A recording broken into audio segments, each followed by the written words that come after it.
Hello everyone. I'm going to be making a quick video or tutorial on how to use the crafting sheet that I've sent to many people. It may be a bit confusing to use if you don't know what you're looking at, so I've decided to make a quick video to show how to use it properly. So when I send you this sheet, you should be able to see all these tabs here. And what you want to be doing is click on File and click Make a Copy. That's the first thing you want to do. I'm not going to do that because, I already have the copy here for myself. And what you then want to do is you want to go to Spec. You can click on the bottom here. You can see click Spec. And then you want to go through all of these items and basically enter your mastery in the big tab here.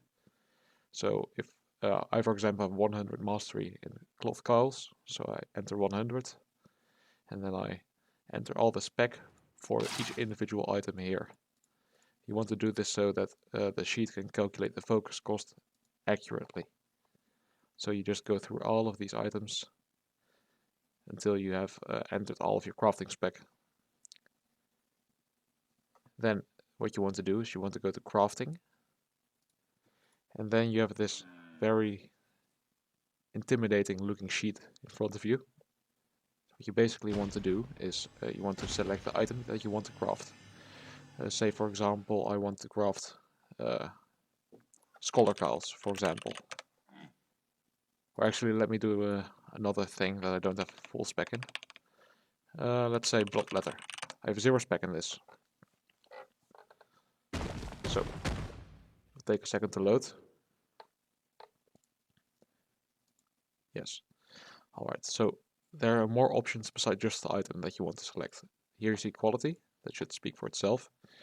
If you're going to sell to the black market, which is something you'd want to do with a lot of low tier non-artifact items, I recommend just staying on the good quality or maybe even normal. Because the excellent quality or outstanding quality are almost always sold at a good price.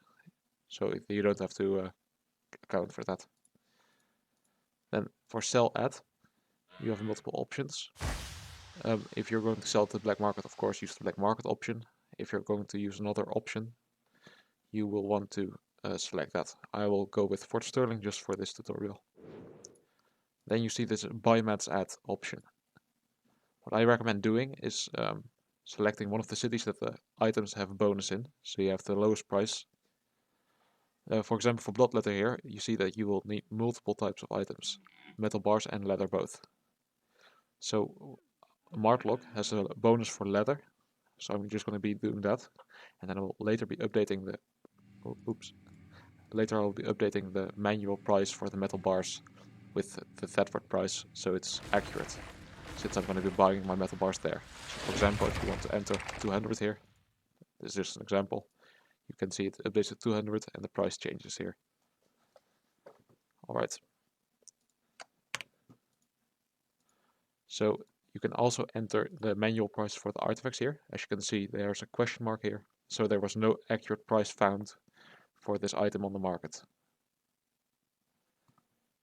What you also want to take a look at is this. If you have a premium account, you want to select this.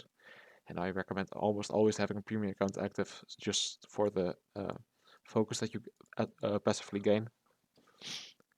Then you may also want to select buy order mats, but from my experience this is a bit inaccurate, so you probably just want to stick with this and then update them manually if you're going to buy them from a trader or at a lower price than is shown here. If you don't want manual pricing, you can just unselect that, but I recommend just leaving that on. The MISC focus here, the miscellaneous focus, is I recommend just leaving it off. It can sometimes come in useful, but it's a bit complex to explain, so just leave it off. If there's prices that aren't updating, you can unselect refresh prices and then reselect it. You can see it will reload all the prices from the API. So what you also want to do is go through these options here. I'm assuming you will be crafting the item in a bonus zone, so you can select that. Then you see the hideout here. You want to select that if you're crafting in a hideout. You know, it's pretty self-explanatory. Then you want to go to the black zone ring. So what you could do is, if you're crafting in a hideout, is you want to go to the zone you're crafting in. I personally have a hideout here in Meltwater Sump. So you click on that and you look at the quality. This quality 2, so that means it's black zone ring 2. And the hideout power, I can't really show it, but next to the entrance of your hideout there should be a scroll basically hanging on the wall. And if you select that, you can see the hideout power level. Mine is currently 8, I just know that, so you can just select that. Crafting on an island, you can click that. Fill empty, I recommend just leaving that on.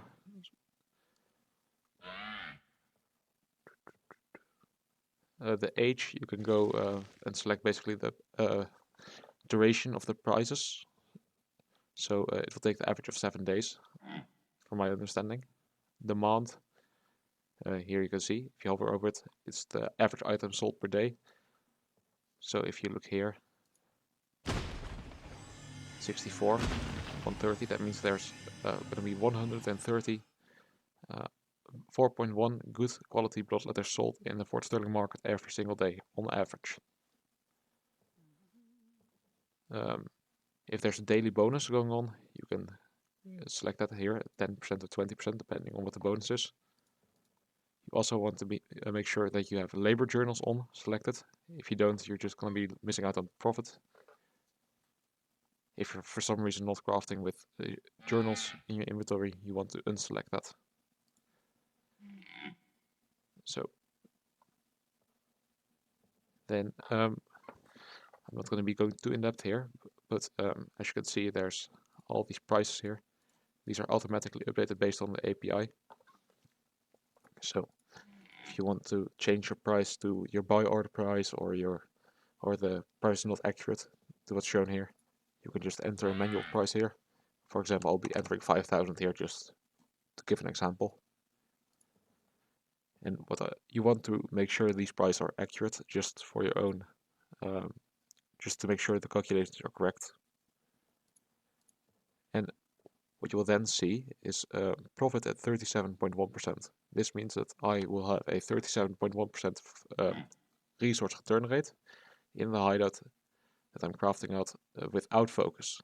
This is the lower resource return rate, as you can see here. This one is 37, this one is 54. So the 37 is without focus and the 54 is with focus. Next to the profit here, this is just the raw value, you will see a percentage value. So as long as this is in this is a positive number, you will be making profit. Gain is basically the margin or the percentage that you're going to be profiting based or compared to the initial cost, which can be seen here. So if you will divide that and that, you will get 31.